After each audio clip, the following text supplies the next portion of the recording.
Welcome to Truth Told. My name is Sarah. It was the darkest of nights in every possible sense of the word. I was taking a journey with my dad in his car. It was icy, it was cold, it was dark. We were driving home from the hospice when my mum had just passed away. We were bereft. We didn't know what to do. We were making a journey home to be reunited with other members of the family. During that journey, my dad said something absolutely profound that has stayed with me ever since. It was this: we do not blame anyone for what has happened to your mother. This has happened. Now, how we move forward from this, we will put into God's hands. But I tell you one thing now, he said to me, we will not be putting blame on anyone. Because what had happened, my mum's cancer had probably been overlooked, misdiagnosed. Somebody somewhere hadn't brought it to light. We could have blamed. We could have made a case. We did have a story. We could have made a complaint.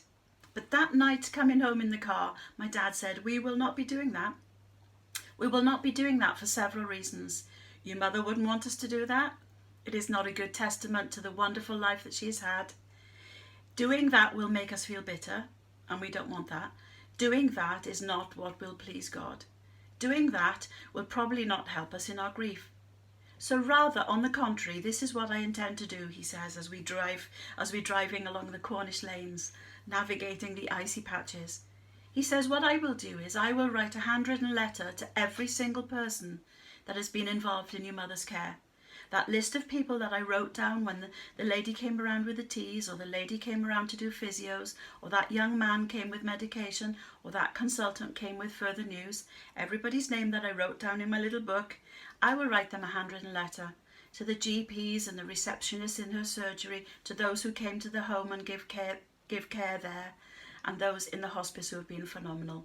Every single person will get a letter, and it will say, thank you for what you did for my wife and for our mum and grandma. And that is exactly what he did. He didn't put blame, rather he found something to give thanks for. And that completely changed the dynamic of the situation. It didn't take away the grief. It didn't. But it certainly helped us to process things in a good way. So when we start thanking instead of blaming, things can change. Most of all, our hearts can change, our attitude can change, our thinking can change. Yes, at times we need to take responsibility for our actions, and others need to take responsibility for theirs. But as we take control of what we can, our thoughts, our actions, our attitude, the outcome will be better than it might have been. So when we start thanking instead of blaming, it makes us feel so different on the inside. Yes, sometimes we need to take responsibility, but sometimes we also need to say, this is not my fault. That situation is not my fault. It was not their fault. I am going to start thanking for something here, and this situation will look so different when I start to do that. Have a great day. Please take care. We all face different things at different times, but we can find a way through if we make that switch. Take care. Bye for now.